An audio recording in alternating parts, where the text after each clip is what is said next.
bem, pessoal do oitavo ano, tudo em paz? Como é que estão vocês?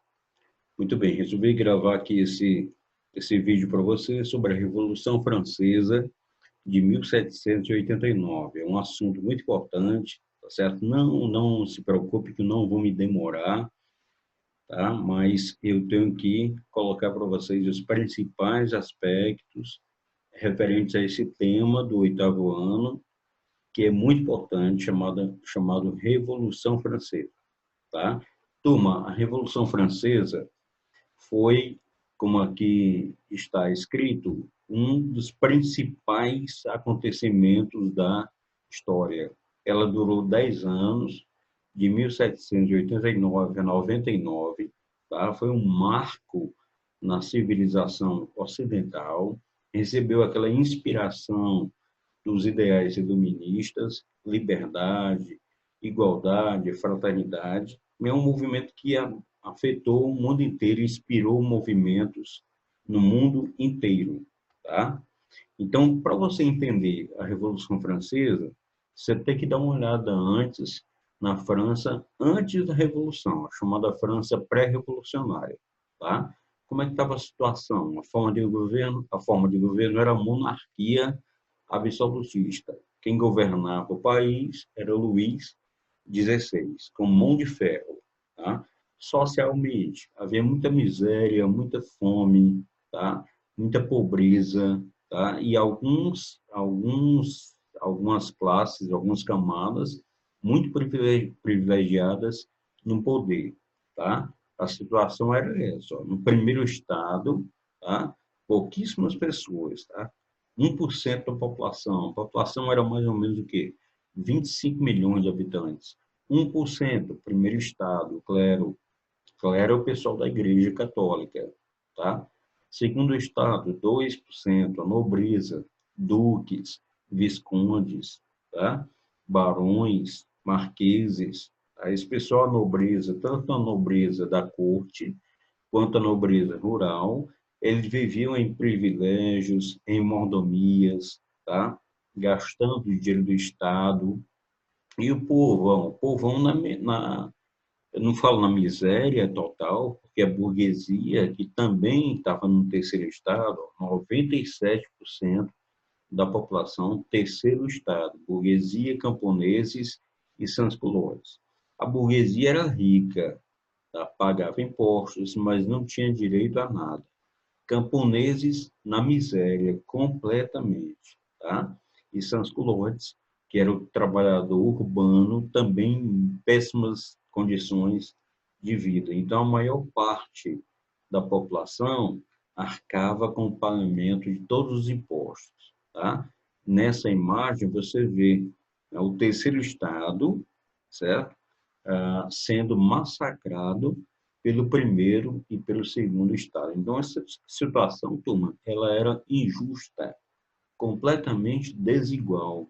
Não é? Uma situação de opressão do terceiro estado. E é o terceiro estado que deseja fazer a revolução.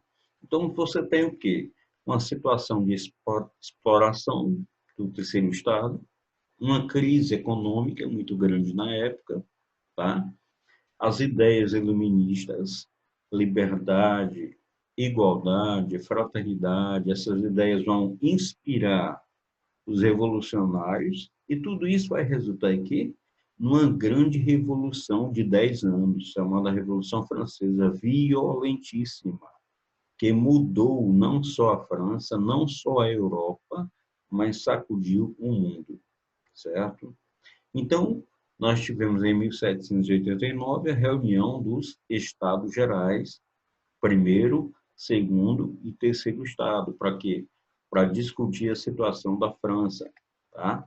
E, enquanto isso acontecia, no dia 14 de julho de 1789, o povo armado, tá? Tomou a Bastilha. Tá? O que era a Bastilha?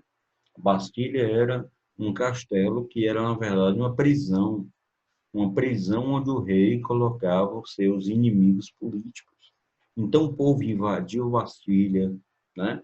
Soltou os presos, incendiou o prédio caiu, E aqui você tem o quê? O marco inicial da Revolução Francesa, tá? Tanto é que essa data, 14 de julho, é a data que os franceses comemoram lá a sua independência, tá? Então, quais são as etapas da Revolução? A primeira etapa, a Assembleia Nacional Constituinte, tá? Eliminou os privilégios do clero e da nobreza, tá? Aprovou a Constituição Civil do Clero, confiscando tudo que pertencia à Igreja Católica, assinou e publicou uma Declaração dos Direitos do Homem e do Cidadão, defendendo a igualdade perante a lei, né? Até que aprovou a primeira Constituição da França. Segunda fase, monarquia constitucional.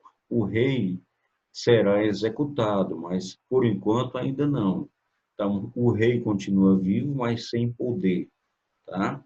E muitos partidos começam a se organizar e alguns líderes revolucionários vão assumir, né, a dianteira da revolução, tá?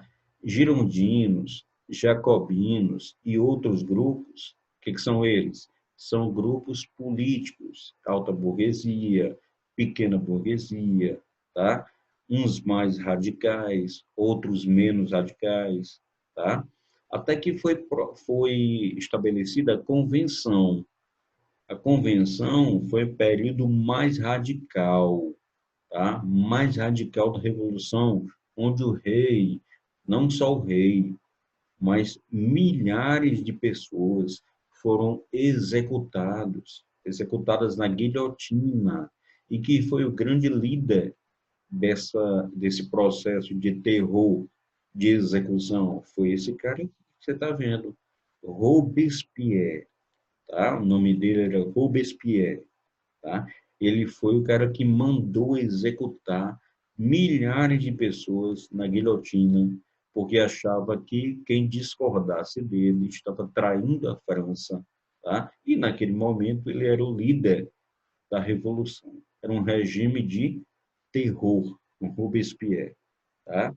Então ele manda exterminar todos que fossem, na visão dele, considerados inimigos da revolução, tá? Só que no final ele mesmo foi executado na guilhotina, porque de tanto massacrar e exterminar, acabou se isolando politicamente e foi guilhotinado também na revolução, num movimento chamado a Reação Thermidoriana, tá? Depois, no final, uma nova etapa, o diretório, que o poder será entregue nas mãos dos girondinos, que é a alta burguesia, tá? Mas havia uma confusão violenta muito grande na França, e Napoleão Bonaparte, tá? Com um golpe chamado Golpe 18 Brumário, né? Novembro de 1799, ele era um grande militar, muito respeitado, líder do exército. O que ele vai fazer? Ele vai colocar um ponto final na Revolução Francesa, vai assumir o poder, tá? E vai estabelecer o seu governo na França, o governo de Napoleão. Então, a Revolução Francesa, ela assinalou a ascensão da burguesia, as ideias liberais, tá? Liberdade, igualdade perante a lei, estimulou o desenvolvimento capitalista da França, tá? Caiu o antigo regime, aquele regime antigo, clero, nobreza e povo, rei no poder, tudo isso acabou. Até hoje a França é uma república, tá? Extinguiu os privilégios, né, feudais, certo? Inspirou movimentos no mundo inteiro, até no Brasil, como a Inconfidência Mineira, certo? Deu origem às instituições que nós conhecemos hoje, até mesmo influenciando o direito, tá? Então, a Revolução Francesa, para você não esquecer, foi, né, um dos maiores acontecimentos históricos do mundo contemporâneo. Tanto é que a Idade Contemporânea começa em 1789, tá? Então, você faz um comentário sobre a Revolução Francesa, no mínimo de 15 linhas, tá? e manda para esse e-mail aqui, tá certo? Quarta etapa. Um grande abraço, bons estudos aí, e em breve a gente se vê. Tchau.